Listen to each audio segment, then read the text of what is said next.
হ্যাঁ, হয় নাই। পরিচালকরা আমাকে ওইভাবে চেঞ্জ করেন না। দর্শক দেখলে পরে তো ভিউ বাড়ে। ভয় করলে কাজটা করাটা খুবই টাফ। ভালো জিনিসের চর্চাটা করতে করতে একটা সময় খারাপ জিনিসটা অটোমেটিক্যালি চলে যাবে। সময়ের থেকে যদি একটু এগিয়ে না থাকতে পারি তাহলে দর্শক কিন্তু আমাকে নেবে না।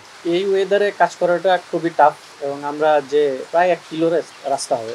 ১ কিলো রাস্তা কাদামাটি এবং প্রচণ্ড পিচ্ছিল এবং আমি যাওয়ার সময় ৪ বার হোঁচট খেয়েছি পড়ে যাওয়ার ভয়ে। আর হচ্ছে আসার পথে ৩ বার। আতঙ্কটা এমন হয়েছিল যে ইটের রাস্তায় এসে ২ বার স্লিপ কাটছি এবং বৃষ্টি চলাকালীনই আমাদের শ্যুটগুলো হচ্ছিল।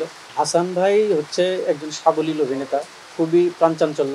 ওনার সঙ্গে অভিনয় করতে পারাটা ভালো অভিজ্ঞতা। যারাই অভিনয় করবেন তাদের একটা ভালো অভিজ্ঞতা তৈরি হবে এবং উনি ইনস্ট্যান্ট এমন কিছু অভিনয় দেন যেটা সঙ্গে সঙ্গে রিসিভ করে ওইটার কাউন্টারটা ওইভাবে দিতে হবে, না হলে আবার জিনিসটা জমবে নাকি।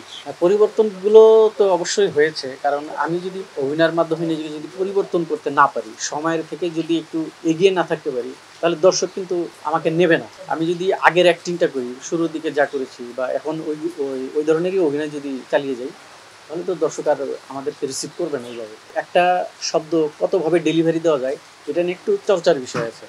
আর যখন ক্যারেক্টারটা চরিত্রটা যখন ভেতরে আত্মস্থ হয়ে যায়, তখন আর ক্যারেক্টার চালায় যাওয়াটা কোনো সমস্যা হয় না। তখন অটোমেটিক্যালি অ্যাক্টিংটা চলে আসে। হাসান ভাইয়ের কাছে হ্যাঁ খেয়েছি।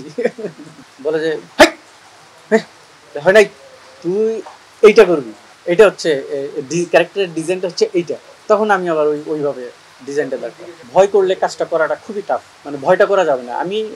আমি সম্মান করছি, বাট ভয়ের জায়গাটা যদি আমি তৈরি করি তাহলে আমার ভেতর থেকে ওই অ্যাক্টিংটা, প্রপার অ্যাক্টিংটা আসবে না, ওইটা নষ্ট হয়ে যাবে, চরিত্রটাই নষ্ট হয়ে যাবে। দর্শক দেখলে পরে তো ভিউ বাড়ে। অনেক ধরনের সিকোয়েন্স বা দৃশ্য বলেন, যাই বলেন, আছে যেগুলো প্রচুর দর্শকপ্রিয়তা পায়, জনপ্রিয়তা পায়, ভিউ বাড়ে।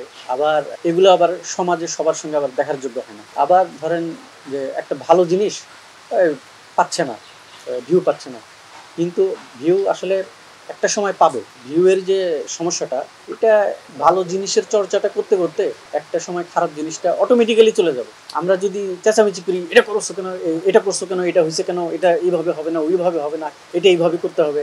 যেমন আমি একটা ধারাবাহিক নাটকে আমি ২টা শব্দ উচ্চারণ করেছিলাম, তো এইটা নিয়ে আমি খুব টেন্স ছিলাম এবং খুবই আপসেট এবং বেশ কয়েকজন সিনিয়র অভিনেতার সঙ্গেও কথা বলেছি। তখন তাদের ভেতরে, আপনারা যাদের নাম বলেছেন একটু আগে, তাদের ভেতরে একজন বলেছে যে আপনার তো অনেক ভালো নাটক আছে, মাঝে মধ্যে ২-১টা স্লিপ করছে, যেটা আপনি তো দিতে চান নাই, কিন্তু পারিপার্শ্বিক অবস্থানের কারণে বা চাপে পড়ে আপনি দিয়ে দিচ্ছেন। এটা তো তেমন কিছু না, আপনি কেন ঘাবড়াচ্ছেন বারবার। এটা পরবর্তীতে যখন প্রচুর ভিউ পাই তখন আমি ঘাবড়াই গেছিলাম। আবার ওই সময়ে যেমন রুচির দুর্ভিক্ষের বিষয়টা চলে এসেছিল, তখনই আমি খুব নার্ভাস হয়ে গেছিলাম। পরিচালকরা আমাকে ওইভাবে চেঞ্জ করেন না।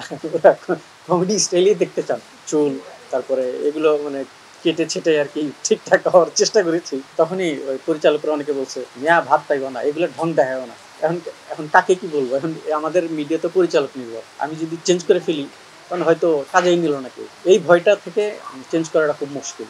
আবার ধরেন যে অনেকেই চেঞ্জ করছে, যারা একদম টপ মোস্ট জায়গায় আছেন, ওনারা চেঞ্জ করছেন। ওনাদের জায়গাটা তৈরি হয়েছে, এজন্য ওনারা ফোর্সফুলি এটা করতে পারে।